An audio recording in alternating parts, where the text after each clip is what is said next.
Direktur Utama PSM Makassar Munafri Arifudin menjanjikan bonus bagi para pemain PSM jika menang di final Piala AFC 2022 Zona ASEAN melawan Kuala Lumpur FC.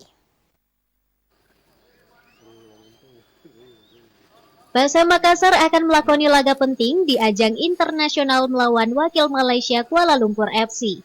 Pertandingan partai final Piala AFC 2022 Zona ASEAN tersebut akan digelar di Stadion Kuala Lumpur, Malaysia, Rabu 24 Agustus mendatang. Direktur Utama PSM Munafri Arifudin mengatakan, pihaknya akan memberikan bonus kepada seluruh pemain PSM jika menang di laga tersebut. Meski Kuala Lumpur FC adalah tim kuat yang sulit untuk dikalahkan, namun Api berharap pasukan Ramang tetap bisa melakukan yang terbaik demi meraih hasil maksimal. Munafri optimis, PSM Makassar bisa memenangkan laga tersebut dan menjadi juara di AFC Cup 2022 Zona ASEAN. Jika berhasil melaju ke partai final kan nanti kita di apakah akan ada bonus di kejuaraan? Insya Allah pasti akan ada bonus. Aman lah ya. Terima kasih ya.